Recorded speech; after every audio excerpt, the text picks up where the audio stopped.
Aing mana guys, Bapak Aing yang katanya pro rakyat. Tai, tai, tai. Barusan saya lagi scroll TikTok ya, TikTok gitu. Lalu dikagetkan dengan seseorang yang demonstrasi ya, dengan mengatakan TAI kepada Kang Deddy Mulyadi ya, tai gitu kan. Saya sangat geram sekali mendengar itu. Ini bukan persoalan Kang Deddy Mulyadinya. Ini adalah persoalan tentang etika, tentang adab. Saya juga tidak benci terhadap orang yang demo, bahkan saya sendiri orang yang suka demo dulu waktu mahasiswa ya. Karena demo itu memang hak kita semua, hak menyampaikan aspirasi masyarakat. Tetapi kalau sudah berkaitan dengan azab, etika, bahasa, dan sebagainya, mungkin itu bukan kritik lagi, tetapi itu menghina, ad homines, ya kalau dikatakan seperti itu, lebih menyerang kepada pribadi dengan perkataan kasar, ya bisa dikatakan nyinyir. Ini gak boleh. Coba kita lihat dulu ya.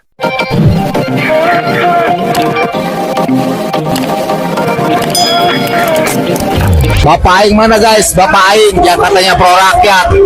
Tai.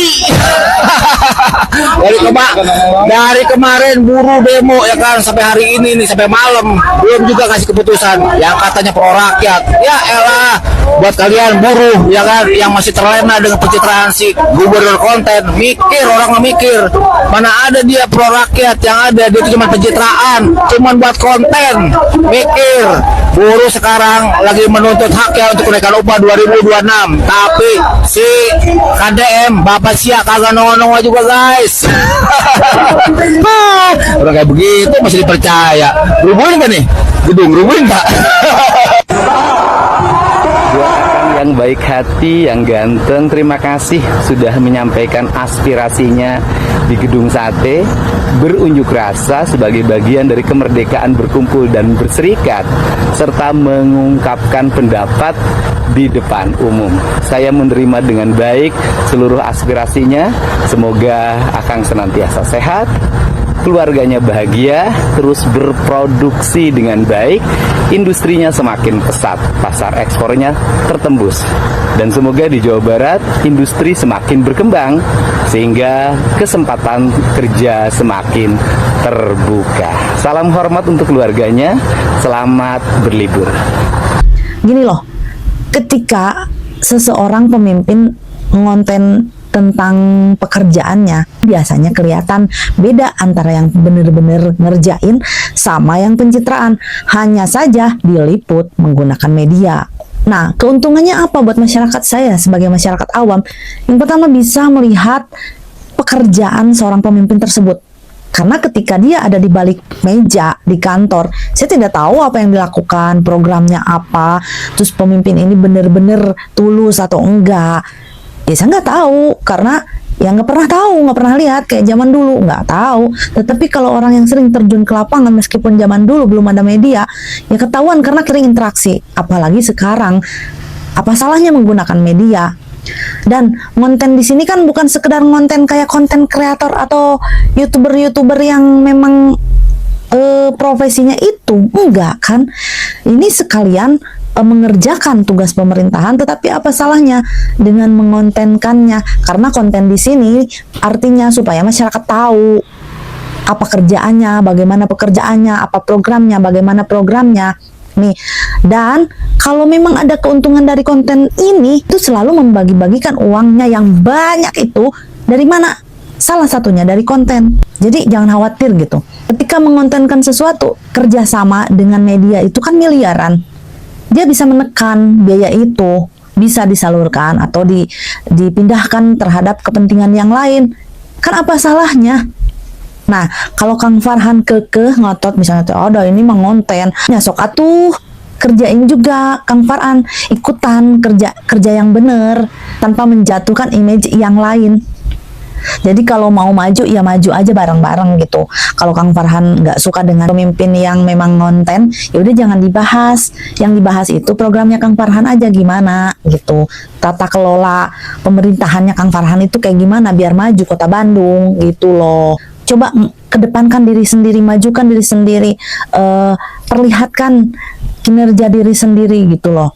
Kalau memang tidak setuju dengan orang lain yang mengonten, misalnya nggak setuju nih, terus apa godos misalnya pendapat nate atau pendapatnya tuh nggak sama misalnya, Ya selama itu memang, kalau itu memang berbenturan dan merugikan, ya Kang Farhan buat dong program sendiri yang memang bisa lebih memajukan masyarakat Kang Farhan sebagai wali kota Bandung gitu. Tetapi kalau memang apa yang diusulkan benar-benar bagus, terus nggak dikerjakan karena satu dan lain hal, yang gak maju-maju. Ya kalau kita sebagai masyarakat ya cuma nonton aja, ngenilai gitu. Karena next, berikutnya, pemerintah yang akan memimpin berarti kalau tidak nyaman di hati masyarakat nggak bakalan dipilih lagi. Mungkin kalau sebagai masyarakat mah gitu kali ya. Kalau menurut kalian gimana nih? Tulis di kolom komentar ya. Nah, jadi itu ya, apa yang disampaikan oleh bapak-bapak yang menghina Kang Deddy Mulyadi dengan sebutan TAI. Ini tentunya hal yang tidak patut kita contoh sebagai manusia. Karena sejatinya kita sebagai manusia itu tidak punya hak untuk menghina siapapun. Karena apapun yang ada di muka bumi ini adalah ciptaan Allah. Kalau kita menghina seseorang, kita berarti pada hakikatnya kita menghina ciptaan Allah. Merasa diri kita lebih baik, merasa diri kita lebih mulia daripada yang lain. Padahal justru ketika kita merasa paling, itu adalah cirinya sombong. Merasa paling pintar, sombong. Merasa paling ganteng, merasa paling cantik, merasa paling kaya, merasa paling gagah, merasa paling benar, merasa paling tahu hukum, ya, merasa paling dekat sama atasan, merasa paling kiai, merasa paling ulama, ya, merasa paling bajunya bagus, merasa paling cerdas berbisnis. Itu yang merasa paling itu pokoknya sombong, namanya sombong. Merasa paling sabar, sombong juga, ya. Merasa paling sombong, bukan sombong. Merasa paling soleh, sombong. Merasa paling sunnah, gitu kan, sombong juga. Itu substansi yang selalu harus kita ingat ya. Itu sombong. Karena yang merasa paling ini adalah warisan daripada iblis. Merasa paling mulia karena diciptakan dari api gitu kan. Adam itu diciptakan dari tanah. Ya, iblis kira mulia dari api. Ngapain harus sujud ke Adam? Wa idh qulna lil malaikati isjudu li Adama fasajadu illa iblis, kan gitu ya. Ketika dikatakan sujudlah kalian semua malaikat ya kepada Adam, kemudian semua bersujud kecuali iblis. Aba wastakbaro, malah sombong gitu kan. Sifat-sifat sombong itu yaitu sifat iblis.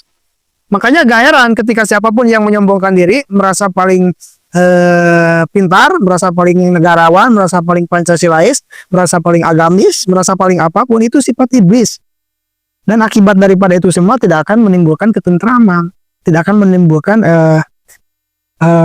kesatuan dan persatuan. Jangankan sesama bangsa, sesama agama cuma beda golongan saja nantinya akan terpecah belah. Itu ya. Bagaimana menurut kalian terkait bapak-bapak yang tadi menyebut TAI kepada KDM? Apakah dia akan didatangi oleh KDM atau bebas? Terima kasih sudah menonton. Jangan lupa like, subscribe, dan tekan tombol lonceng. Bye bye.